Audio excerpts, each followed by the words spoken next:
Selamat sore semuanya. Belum terlambat ngucapin minal aidin wal faizin, mohon maaf lahir dan batin. Puji nama Tuhan. Ada kemenangan sore hari ini Bapak Saudara? Siap untuk mendengarkan kebenaran firman Tuhan? Sebenarnya mau grogi pisan ini tadi depan ini Bapak Ibu ya. Meskipun udah sering jadi singer gitu ya sama teman-teman yang lain, tapi ini rasanya beda gitu ya. Dan terus terang beberapa hari belakangan cukup gak bisa tidur. Karena begitu tidur, begitu merem, seolah-olah Tuhan tuh kayak menitipkan sesuatu, kamu harus ngomong ini pesanku gitu. Ini suaraku yang harus kamu sampaikan. Jadi banyak sekali yang Tuhan taruh dalam hati dan pikiran saya, terutama tentang tema bulan ini, yaitu tentang servanthood dan ministry. Dan kita akan belajar bersama-sama tentang menjadi hamba Kristus. Ini tema khotbah saya pada sore hari ini. Kalau Bapak Ibu Saudara dengar firman Tuhan yang disampaikan oleh Pastor Yohana minggu lalu, memang tidak ada di ibadah 3, hanya ibadah 1 dan ibadah 2. Pastor Yohana sudah menyampaikan dengan sangat baik apa itu makna pengertian dari hamba Kristus. Hamba Kristus itu tuh punya nilai yang lebih tinggi dari sekedar sukarelawan. Itu attitude yang luar biasa yang harus kita miliki sebagai umat Allah, hamba Kristus. Kita udah gak ada lagi di dalam hamba dosa. Karena penebusan Yesus Kristus, kita jadi hamba Kristus. Bilangnya hamba, tapi sebenarnya kita itu jadi milik Kristus. Karena penebusan Yesus Kristus di atas kayu salib. Saudara siap belajar lebih dalam lagi tentang hamba Kristus? Amin, amin. Saya boleh minta slide-nya teman-teman di visual? Oke, servant of Christ atau hamba Kristus. Kita akan baca firman Tuhan ini di 1 Korintus pasal yang keempat. Ayat 1 dan yang kedua. Saya mau Bapak Ibu Saudara baca bersama-sama dengan saya ya. Oke, sudah siap? Ada slide-nya di atas, kita baca dari hitungan ketiga ya. 1, 2, 3. Demikianlah hendaknya orang memandang kami sebagai hamba-hamba Kristus yang kepadanya dipercayakan rahasia Allah. Yang akhirnya dituntut dari pelayan-pelayan yang demikian ialah bahwa mereka ternyata dapat dipercayai. Ini sekarang lebih dalam lagi. Kalau minggu lalu kita dapat pengertian tentang hamba Kristus, sekarang kita melangkah ke level berikutnya. Hamba Kristus yang dapat dipercayai. Mau Bapak Saudara? Mau belajar? Kepercayaan itu adalah sesuatu yang mutlak dalam sebuah hubungan. Ya, saya tulis dulu deh di sini ya. Udah disiapin blackboard soalnya.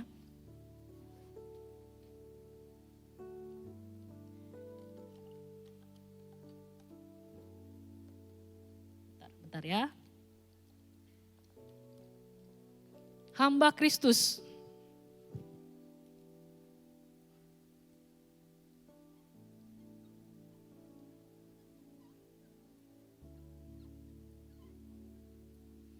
Kata hamba ini gak bisa dipisahkan dari kata melayani. Dan melayani ini adalah sebenarnya salah satu bentuk kepercayaan yang Tuhan kasih buat setiap kita. Amin. Tadi saya bilang, kepercayaan itu sesuatu hal yang mutlak dalam sebuah hubungan. By the way, Bapak Saudara, Pastor Arif baru merayakan 22 tahun wedding anniversary-nya kemarin. 22 tahun pernikahan. Kalau nggak ada rasa saling percaya di situ, apa jadinya hubungan itu? Kalau kita nggak bisa dipercaya sama pimpinan kita, apa jadinya Bapak Saudara? Sama sebenarnya seperti hubungan kita dengan Tuhan. Ada unsur yang dibilang di situ percaya. Bapak Ibu Saudara, kalau saya tanya percaya sama Tuhan? Iya, 100% percaya sama Tuhan? Betul? Pertanyaan kedua, apakah Tuhan percaya sama saudara? Ini dua hal yang berbeda. Umat Tuhan, orang-orang percaya, kalau cuma diajar hanya percaya doang sama Tuhan, tetapi gak mau jadi pribadi yang bisa dipercayai sama Tuhan, itu kita disebutnya masih level anak-anak. Masih jadi bayi, belum dewasa. Karena untuk dikasih kepercayaan, kita harus jadi orang-orang yang dewasa. Amin, Bapak Ibu Saudara. Kalau Bapak Ibu Saudara punya anak baru lahir, katakanlah ya umur 1 bulan, 2 bulan, sampai umur 1 tahun lah kira-kira. Berani gak Bapak Ibu Saudara kasih kepercayaan tugas sama dia? Baru gitu ya, umur 1 bulan, Dek, besok kamu cuci piring ya, Mama gak mau tahu, kamu harus bisa cuci piring. Gak bisa, karena masih bayi. Tapi beriring jalannya waktu, makin besar sudah mulai dikasih kepercayaan sedikit-sedikit.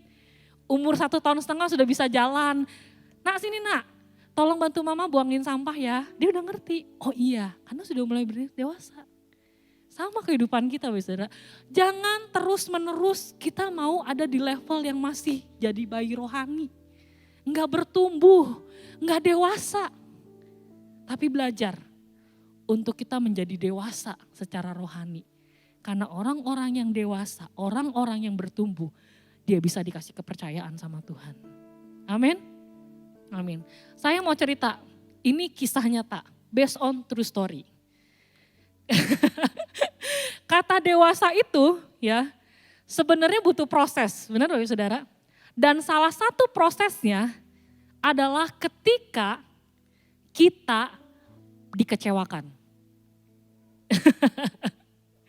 Rasa kecewa itu sebenarnya proses kalau kita bisa mengatasi, bisa menghandle kekecewaan tersebut, kita jadi pribadi yang lebih dewasa. Mau dengar gak ceritanya? Mau ya? Ini kisah nyata soalnya Bapak Saudara. Saya udah minta izin sama yang punya cerita ini. Karena yang punya cerita ini suami saya sendiri gitu ya.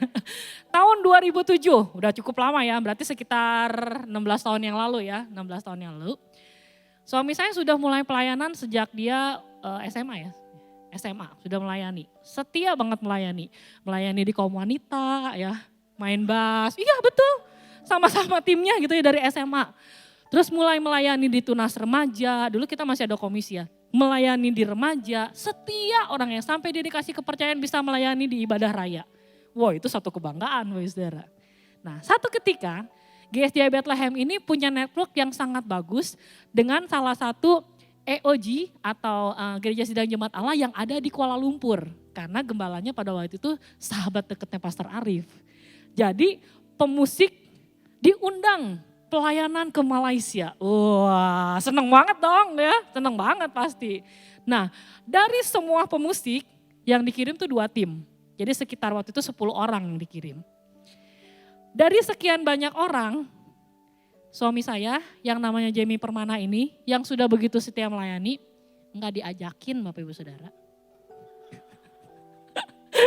Teman-teman yang lain yang sama-sama nih, Ray belum ada, Ben belum ada ya, Kia juga belum ada. Ada yang sangkatan sama Evan, David gitu ya, teman-teman pemusik lain. Semuanya pergi diajakin. Bahkan ada satu orang guru pesalo, bukan cuma kita, diajakin pergi ke Malaysia. Ini satu pemusik GSDI Bethlehem yang begitu setia enggak diajakin. Bisa bayangin gak saudara? Kecewanya kayak apa? Kecewa gak dia? Nangis gak? Nangis, saya waktu itu baru jadi pacarnya. Yes. Baru 1 tahun pacaran waktu itu kami. Terus dia sudah ngajar di Pesalo, jadi saya juga sudah jadi staff di sini. Terus begitu saya turun, saya ketemu dia, pastilah kecewa. Orang dia bukan malaikat kok, pasti hatinya sakit gitu ya. Ya iyalah Tuhan, teman-teman gue semua pada diajakin ke Malaysia, gue sendiri yang ditinggal suruh jaga kandang gitu kan istilahnya. Sakit. Tapi saya bilang sama dia, sabar ya say. Sabar ya say. Kalau lagu ini, nanti saya mau nyanyiin ya, kalau lagu ini dulu sudah tercipta, saya bakalan nyanyiin buat dia. Tuhan pasti yang terbaik. Lagu ini belum ada waktu itu Bapak, jadi saya gak bisa nyanyiin buat dia gitu ya. Jadi saya bilang, ya udah sabar aja. Setia aja saya bilang gitu. Karena pada akhirnya tahun-tahun selanjutnya dia dipercayakan juga bisa melayani di sana. Dan saya suka iseng sama dia ya. Kan kalau di paspor tuh kalau kita keluar negeri ada capnya kan Bapak Saudara ya. Kalau masuk ke imigrasi itu saya iseng sama dia. Kamu dulu inget gak Kamu pernah nggak diajakin ke Malaysia waktu teman-teman semua pada pergi, kamu sendiri. Sekarang paspor kamu semuanya cap Malaysia banyaknya ya. Bayangin Bapak Ibu Saudara, kayaknya hampir semua negara bagian Malaysia dia udah pernah injekin loh. Itu waktu Tuhan, tapi waktu diprosesnya itu nggak enak. Saya mau kasih tahu sama Bapak Ibu Saudara, saat ini apa yang lagi jadi penantian Bapak Ibu Saudara? Kok jodoh gue gak datang ya, kok gue gak dapat kerja ya, kok gue gak naik-naik jabatan ya, gaji gue gak naik-naik segini-gini aja Tuhan. Jangan salahkan keadaan, apalagi salahin Tuhan. Coba introspeksi diri kita, justru di saat-saat sedemikian Tuhan tuh sebenarnya lagi mau proses kita untuk kita jadi lebih dewasa. Jadi lebih siap untuk terima kepercayaan yang lebih besar dari Tuhan. Amin. Boleh kasih tepuk tangan buat Tuhan kita yang luar biasa. Ya, jadi Bapak Ibu Saudara, boleh slide-nya? Nah, dalam bahasa Inggris 1 Korintus pasal yang keempat, ayat yang kedua, itu ada kata faithful di situ. Ya, now it is required that those who have been given a trust must prove faithful. Jadi sebenarnya kalau mau jadi dewasa ada proses dan dilihat dari kesetiaan kita. Selama kita menantikan waktu Tuhan yang terbaik terjadi dalam hidup kita, hidupi prosesnya. Tetap setia. Tetap setia. Bukan gak ngerjain apa-apa, upgrade diri kita. Terus tingkatkan hubungan kita sama Tuhan. Dekatkan terus diri kita sama Tuhan. Upgrade terus. Ayat berikutnya. Boleh slide-nya? 1 Timotius 1 ayat yang ke-12. Ini sekarang suami saya bisa ngomong gini. Aku bersyukur kepada Dia yang menguatkan aku. Yaitu Kristus Yesus Tuhan kita, karena Ia menganggap aku setia. Prosesnya udah dilewatin. Dia bisa bilang karena Yesus menganggap aku setia dan mempercayakan pelayanan ini kepadaku. Jadi Bapak Ibu Saudara, kalau kami sampai saat ini bisa tetap ada melayani di sini. Semua memang karena anugerah Tuhan. Tapi kami punya komitmen dalam hati kami untuk kami tetap mau setia melayani Tuhan. Disitulah kepercayaan Tuhan ada. Amin Bapak Ibu Saudara. Oke, jadi yang pertama tadi ya, melayani kepercayaan dan diberikan kepada mereka yang dewasa. Oke, ini baru intro ya Bapak Ibu. Sekarang kita masuk ke verse-nya. Tadi ada kata apa? Dapat dipercaya. Nah sekarang saya mau nanya lagi nih sama Ibu Saudara semua. Bapak Ibu Saudara pernah belanja online? Oh sering. Atau Bapak Ibu Saudara pernah gak kalau liburan cari referensi-referensi saya mau nginep di hotel mana ya? Atau lagi cari makan, saya mau cari makanan apa ya? Di delivery ya, GrabFood, GoFood, segala macam lah sekarang banyak ya. Apa yang membuat Bapak Ibu Saudara, ya saya mau pilih yang ini. Ya saya mau beli yang ini. Kata Pastor Rihanna rating itu udah pasti. Pasti Bapak Ibu Saudara akan cari seller yang dapat dipercaya. Trusted seller dibilangnya. Jadi kalau di Tokopedia tuh, sorry saya sebut merek ya. Suka ada medali-medalinya tuh. Ya, medalinya itu dari yang perunggu, perak, emas, sampai ada yang diamond gitu. Nah kalau udah diamond tuh itu pasti trusted seller gitu ya. Nah Bapak Ibu Saudara untuk hal-hal yang seperti itu aja kita mau sesuatu yang dapat dipercaya, betul gak? Kita lihat rating, kita lihat review dari orang-orang yang udah belanja, bener gak ya ini jualannya? Bener gak ya produknya ini sesuai sama apa yang ditampilin di fotonya gitu ya? Kan gitu, bener gak? Cari hotel juga mau nginep, ini hotelnya nggak mungkin, saya percaya Bapak Ibu Saudara kalau cari hotel mau nginep nggak mungkin cari yang ratingnya 5. Pasti ya kalau disortir, kan udah suka sortir, difilter, nyarinya di atas 8,5. Benar nggak? Nah itu kan dipercaya. Ada kualitas di situ yang orang-orang bisa percaya. Dan kita sebagai hamba-hamba Kristus yang dapat dipercayai, itu juga harus punya kualitas. Amin. Mau hidup kita berkualitas, dapat dipercaya? Oke, kita bahas. Yang pertama, kualitas apa yang harus ada di dalam kehidupan kita? Slide-nya. Kualitas untuk dapat dipercaya yang pertama, kualitas hubungan. Kedekatan hubungan itu menentukan tingkat kepercayaan kita. Level kedalaman hubungan kita menentukan level kepercayaan kita. Bapak Ibu Saudara mau dipercayai sama Tuhan? Mau? Harus dekat sama Tuhan. Kita baca ya ayatnya. Aku tidak menyebut kamu lagi hamba. Sebab hamba tidak tahu apa yang diperbuat oleh tuannya. Tetapi aku menyebut kamu sahabat. Karena aku telah memberitahukan kepada kamu segala sesuatu yang telah kudengar dari Bapakku. Memang statusnya kita hamba Kristus. Tetapi Yesus sendiri ngomong, ayo deket lagi sama aku. Aku mau bilang kamu tuh jadi sahabat. Ya namanya sahabat tuh udah deket banget, segala sesuatunya diceritain sama mereka. Amin Bapak Saudara. Coba cek, seberapa dalam level hubungan kita dengan Tuhan. Karena itu menentukan kualitas kita, apakah kita dapat jadi orang yang dipercayai atau tidak. Saya kemarin ngobrol sama Pastor Yohana, share ya. Ci, nanti saya mau share ini. Terus Pastor Yohana bilang tentang kualitas hubungan ini.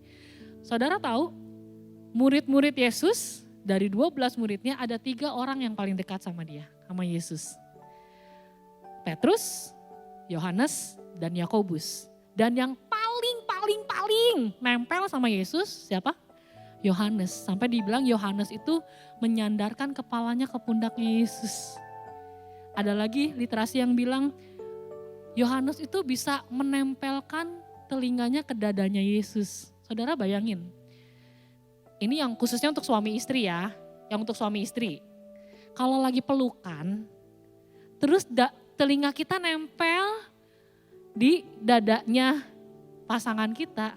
Apa yang bisa saudara dengar? Detak jantung, oh my God. Bayangin kalau kita deket nempel sama Tuhan, bukan cuma Tuhan ceritain rahasianya, tapi kita bisa dengar isi hatinya Tuhan, detak jantungnya Tuhan itu bisa kita dengar. Dan Tuhan mau hubungan yang seperti itu yang dibangun dalam kehidupan kita. Kalau ada bayi nangis, Bapak Saudara, minta digendong, biasanya didekap, benar gak? Udah didekap, diempuk, nanti dia tenang sendiri. Kenapa? Dia dengar suara detak jantung mamanya, itu bikin tenang. Ada saudara sekarang yang sedang khawatir? Yang sedang takut, ayo nempel sama Tuhan. Dengar detak jantungnya Tuhan. Hanya dekat Allah saja, aku tenang. Daripadanya lah keselamatan. Mari bangun kualitas hubungan kita dengan Tuhan. Orang yang dapat dipercayai bisa dilihat dari kualitas hubungannya.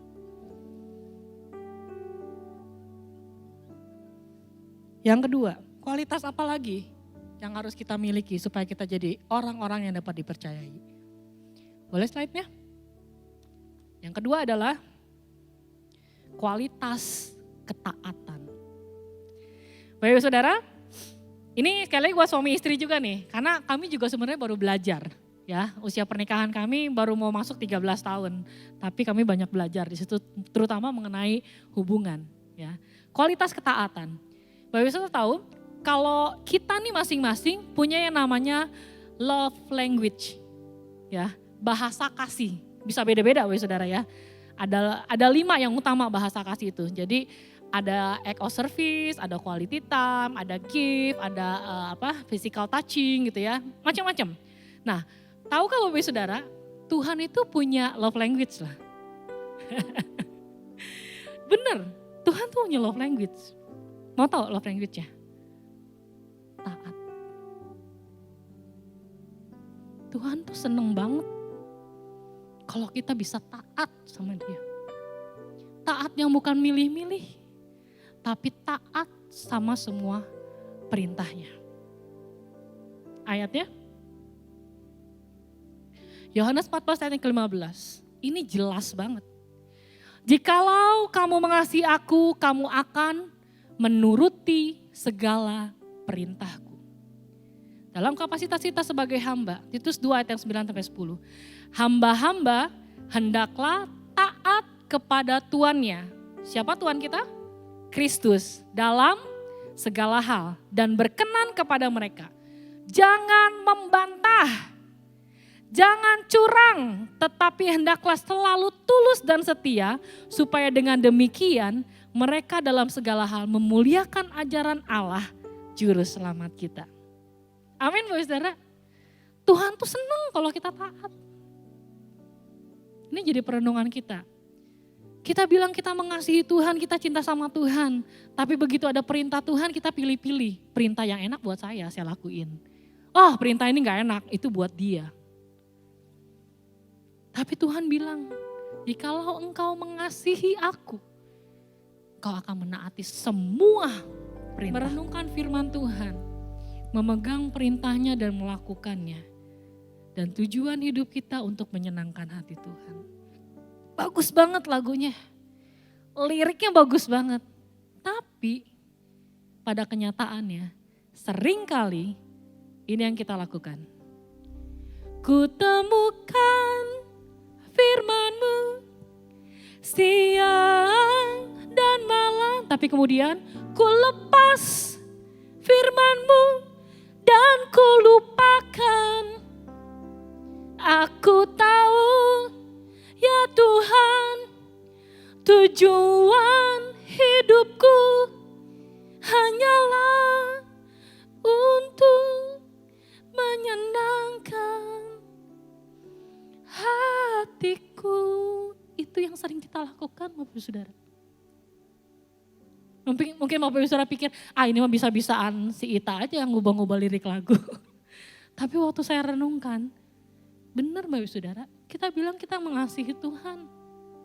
Kita lihat, kita baca firman Tuhan mungkin setiap hari berseliweran di media sosial kita. Nemuin firman tiap hari. Tapi kita gak pernah merenungkan itu. Kita gak pernah pegang firman itu dan kita melakukannya. Malah kita, apa sih firman Tuhan?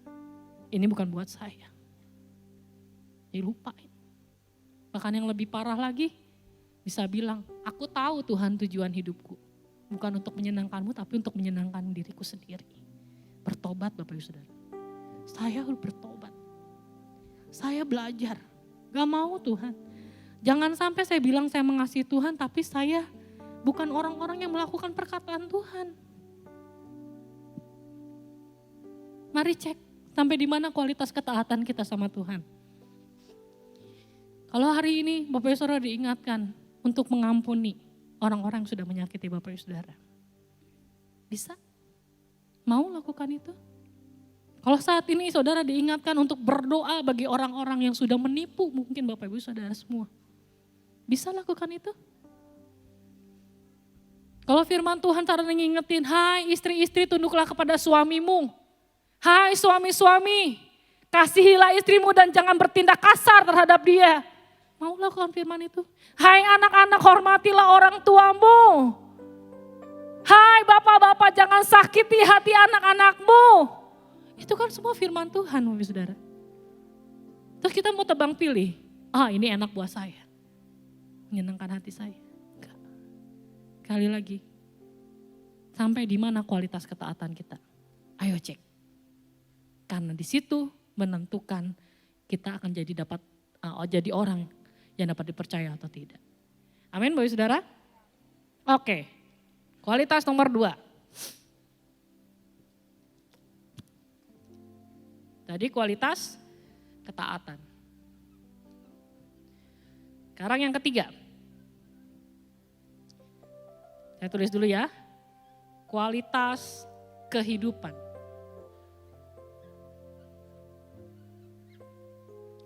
Boleh slide-nya? Kualitas kehidupan bicara satu kata, tapi ini dalam banget. Bicara tentang integritas. Saya baca arti dari integritas di Kamus Besar Bahasa Indonesia. Dibilang di situ kehidupan yang menyatu. Kehidupan yang transparan. Ya. Integritas itu menunjukkan transparansi. Tidak ada perbuatan yang disembunyikan atau takut ketahuan orang lain. Kehidupannya menyatu. antara pelayanan dan kehidupannya sehari-hari. Ada keselarasan antara apa yang dikatakannya dan apa yang dilakukannya. Berapa banyak Bapak Ibu Saudara percaya bahwa kita adalah anak-anak Allah? Boleh angkat tangannya? Percaya? Percaya, semua percaya. Oke? Berapa banyak yang yakin bahwa kita ini adalah hamba-hamba Kristus? Boleh angkat tangan? Amin. Oke, semuanya setuju ya? Makanya jangan sampai di kehidupan nyata kita dibilang sebagai anak-anak Allah, tetapi kelakuan kita seperti anak-anak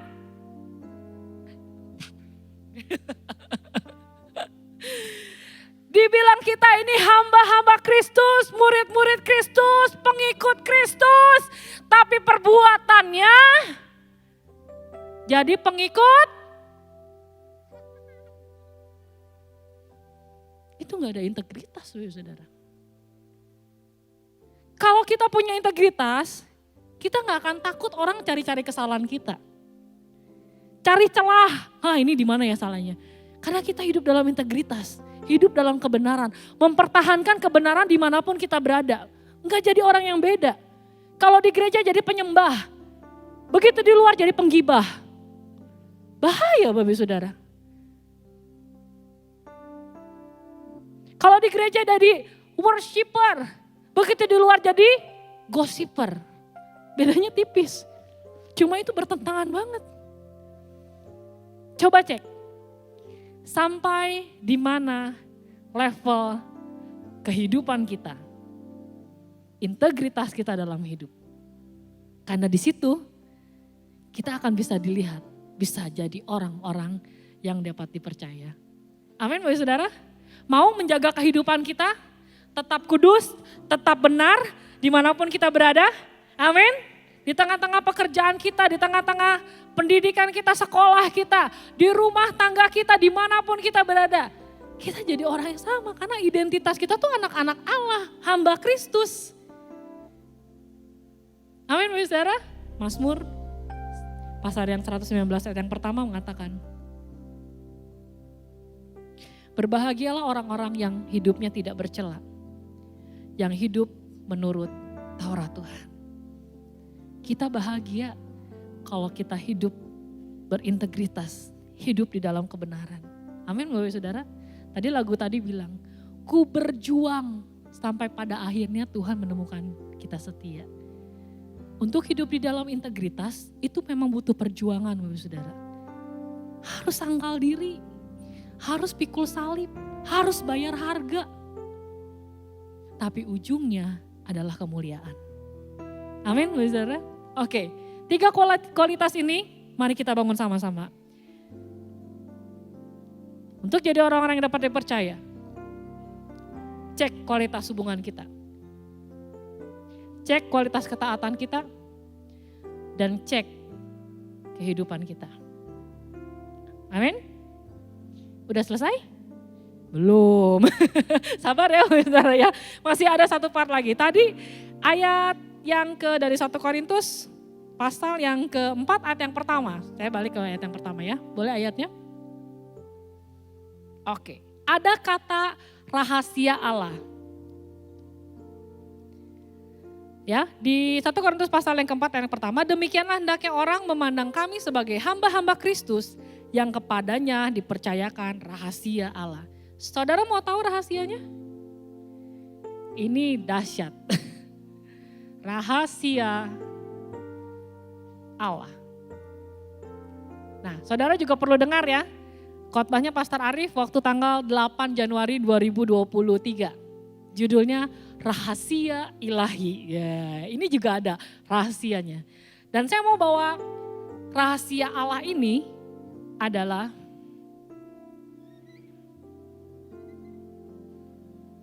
salib. Kalau kita lihat salib, ini terkandung banyak rahasia Allah. Saya ingat ada satu lagu bilang, dalam Kristus kutemukan kemuliaan di balik salibnya. Boleh slide-nya? Ini, salib.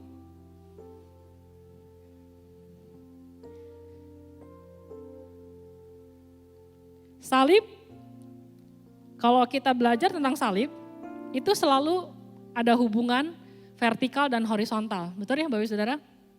Ada yang vertikal dan ada horizontal. Kalau kita pandang salib, salib ini punya arti lebih dalam dari sekedar hanya karya keselamatan. Karena salib berbicara tentang hubungan kita dengan Tuhan dan hubungan kita dengan sesama yang harus kita kerjakan dalam kehidupan kita. Boleh slide-nya? Yang pertama itu yang atas. Ada namanya devotion. Devotion ini berbicara bagaimana hubungan kita dengan Tuhan. Enggak banyak orang di luar sana tahu bahwa untuk bisa berhubungan dengan Tuhan, orang-orang percaya itu melalui penebusan Yesus Kristus. Karena kematian Yesus Kristus di atas kayu salib membuka jalan sehingga manusia dapat diperdamaikan dengan Allah. Itu kan sebuah kabar baik. Selama ini manusia mencari gimana caranya ya bisa ketemu sama Tuhan dengan berbagai agama, dengan berbagai perbuatan baik. Gak pernah bisa. Hanya melalui kematian Yesus Kristus, kita bisa dibukakan akses jalan yang luar biasa untuk bisa berhubungan dengan Tuhan. Ini satu kabar baik. Ini rahasia yang orang di sana yang belum kenal Tuhan gak tahu. Dan ini harus kita beritakan kepada mereka. Devotion. Hubungan dengan Allah yang pertama.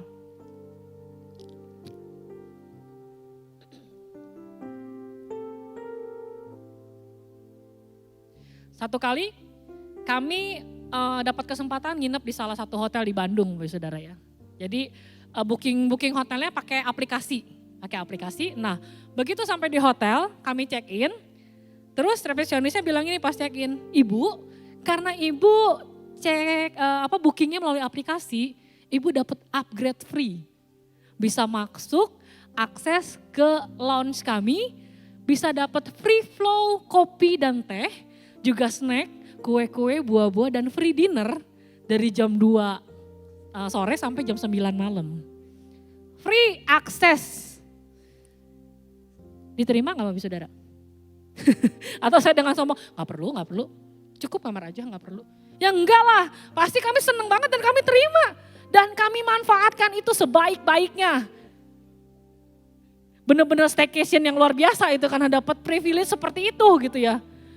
Nah sama Bapak Saudara, Yesus itu udah jadi korban buat kita supaya kita bisa berhubungan dengan Tuhan. Jadi jangan pernah sia-siakan waktu pribadi kita dengan Allah. Jangan pernah sia-siakan itu waktu kita bisa berhubungan dengan Tuhan. Karena itu free access yang udah Tuhan Yesus kasih buat kita semua. Itu privilege buat kita semua, Bapak Saudara. Ya, jadi mari terus dekatkan diri kita kepada Tuhan. Amin. Nah, yang kedua yang bawah, ini saya sebutnya formational. Ada kata form di sini. Form itu berarti bentuk, ngebentuk ya. Nah, ini bicara tentang bagaimana kita membangun diri kita secara pribadi. Oke? Firman Tuhan di dalam Yudas pasal yang pertama ayat yang ke-20 berkata, "Akan tetapi kamu saudara-saudara kekasih, bangunlah dirimu sendiri di atas dasar imanmu yang paling suci dan berdoalah dalam roh kudus." Jadi kita juga perlu untuk membangun diri kita pribadi. Ya, amin Bapak Saudara. Gereja itu ngasih fasilitas luar biasa loh untuk membangun kehidupan kita secara pribadi. Ada doa puasa 21 hari. Ikut Bapak Saudara, itu membangun kerohanian kita. Ada lagi 40 day Bible reading challenge. Ikut Bapak Saudara, itu membangun kerohanian kita. Gereja menyediakan fasilitas-fasilitas untuk membantu kita membangun kehidupan rohani kita. Mendisiplin kehidupan rohani kita. Karena di situ kerohanian kita akan menjadi semakin kuat. Dengan kerohanian yang semakin kuat, itu akan berdampak kepada orang-orang yang ada di sekeliling kita. Ya, pertama, hubungannya di sini. Relational. Orang-orang yang relate sama kita, yang dekat sama kita. Siapa aja? Keluarga kita, life group kita, gereja lokal kita, tubuh Kristus, Ambil kesempatan ini untuk kita bisa berkontribusi melayani di bagian ini. Minggu lalu, 2 minggu yang lalu, Pastor Arif Dede bilang, melayani dimulai dari keluarga. Amin, Bapak Saudara. Kalau saat ini ada anggota keluarga Bapak Saudara yang mungkin belum mengenal Tuhan, doakan mereka, layani mereka, berbuat baik kepada mereka. Karena dari perbuatan baik kita, orang bisa memuliakan Bapa di surga melalui perbuatan baik kita. Ambil bagian melayani di dalam gereja Tuhan, di dalam tubuh Kristus. Jangan nunggu gereja bisa kasih apa sama saya. Balikin paradigma itu. Saya bisa kasih kontribusi apa buat gereja? Karena saya diciptakan bukan untuk diri saya sendiri. Saya diciptakan untuk saya berguna, bermanfaat bagi orang lain. Hidup kita menjadi lebih berarti ketika kita memberi arti bagi orang lain. Tuhan gak pernah menciptakan kita jadi orang-orang yang egois, mementingkan diri sendiri. Bahaya Bapak Saudara, karena di mana ada iri hati dan mementingkan kepentingan diri sendiri, disitulah sumber segala kekacauan dan kejahatan. Jadi jangan mau jadi orang yang egois. Karena biasanya keegoisan itu membawa kita kepada kekacauan dan kejahatan. Tapi mari aktivasikan kehidupan kita untuk kita mengambil bagian di dalam pelayanan. Ini pelayanan yang relasional. Ada lagi, lebih luas lagi.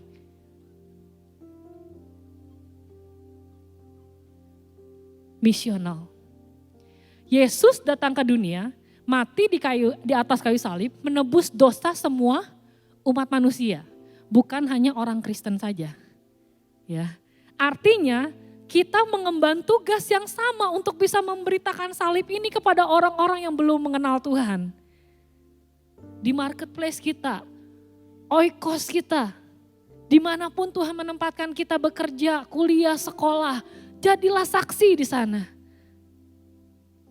Mungkin Bapak Ibu berpikir, kan ada yayasan misi HBLM. Tugas misi mah tugasnya mereka. Hei, siapa bilang? Tugas misi itu memang dipercayakan dan diatur, dikoordinasi oleh yayasan misi HBLM. Tapi tugasnya adalah tugas kita semua sebagai hamba Kristus. Karena rahasia inilah yang diberikan, yang dipercayakan kepada kita sebagai hamba-hamba Kristus. Ini yang dipercayakan kepada kita. Rahasia ini. Dan ini perlu diberitakan kepada orang-orang.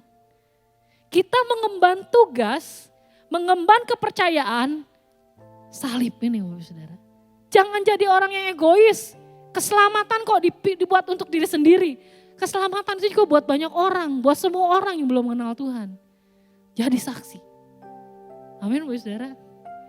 Ini karya terbesarnya Tuhan yang harus kita beritakan kepada semua orang. Ini slide-nya Bapak Saudara.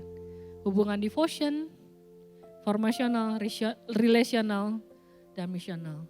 Dan kalau dilihat, saya kasih warna kuning.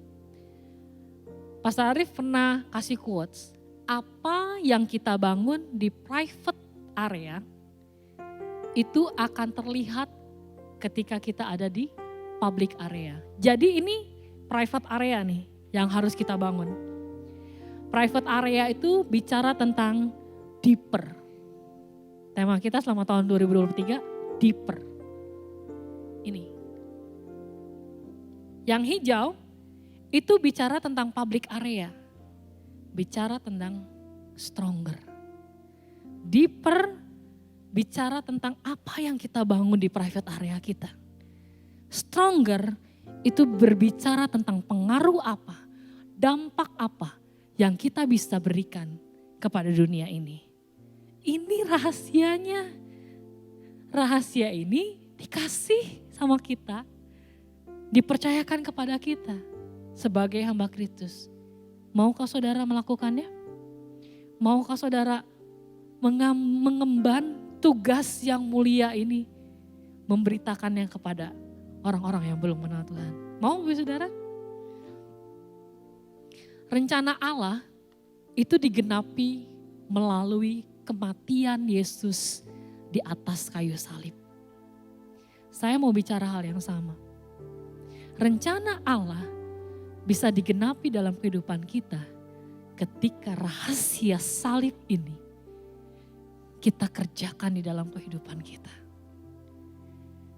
Kita sebagai hamba, saya kasih satu ayat dulu yang terakhir. 1 Korintus 1 ayat 18. Sebab pemberitaan tentang salib itu memang kebodohan bagi mereka yang akan binasa. Perhatikan yang saya kasih warna merah. Tetapi bagi kita yang diselamatkan, pemberitaan itu adalah kekuatan Allah. Kekuatan Allah. Wow, ini rahasianya. Secret weapon kalau senjata rahasia. Mau Bapak Ibu Saudara sebagai hamba-hamba Kristus, kita melakukan apa yang menjadi kehendak Tuhan. Rahasia Tuhan buat kehidupan kita. Lukas 17 ayat yang 10. Saya minta teman-teman pemuji boleh ke tengah panggung dan kita akan akhiri firman Tuhan pada sore hari ini. Ayatnya Lukas 17 ayat 10. Demikian jugalah kamu apabila kamu telah melakukan segala sesuatu yang ditugaskan kepadamu. Hendaklah kamu berkata, kami adalah hamba-hamba yang tidak berguna. Kami hanya melakukan apa yang harus kami lakukan.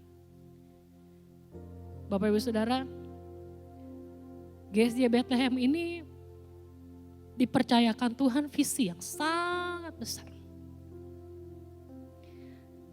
Dan gak bisa dilakukan hanya oleh segelintir orang.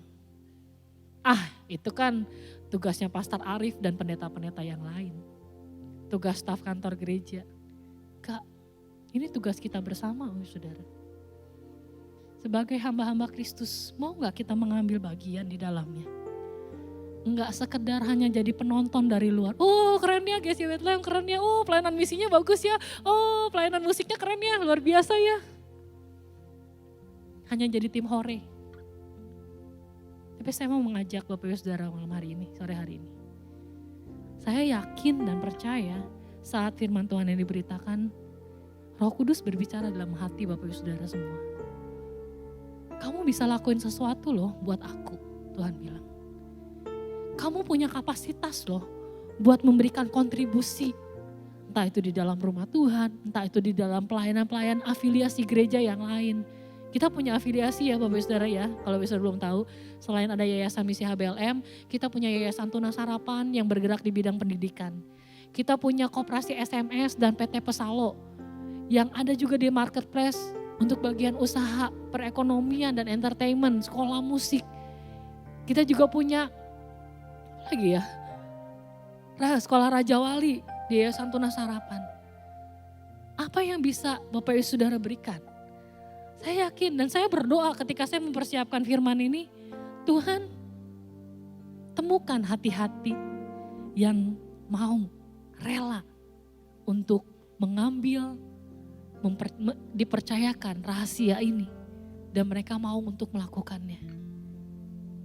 Tanya ke dalam hati Bapak Ibu Saudara saat ini, Tuhan apa ya yang bisa saya kontribusikan buat pekerjaan Tuhan? Kita semua diberikan kapasitas yang sama, Bapak Saudara. Mungkin ada Bapak Saudara yang berpikir, usia saya sudah lanjut. Kayaknya agak susah deh. Bapak Ibu bisa berdoa buat setiap pekerjaan-pekerjaan Tuhan. Jadi tim doa yang kuat. Jadi pendoa syafaat untuk pekerjaan-pekerjaan Tuhan. Banyak orang yang rindu untuk bisa memberikan sesuatu buat pekerjaan Tuhan. Dan ini saatnya. Saya berdoa biar Tuhan akan menemukan hati yang sungguh-sungguh terbuka akan Tuhan. Dan berkata ya kepada panggilan Tuhan untuk melayani. Karena satu-satunya jalan menghilangkan keegoisan itu dengan melayani.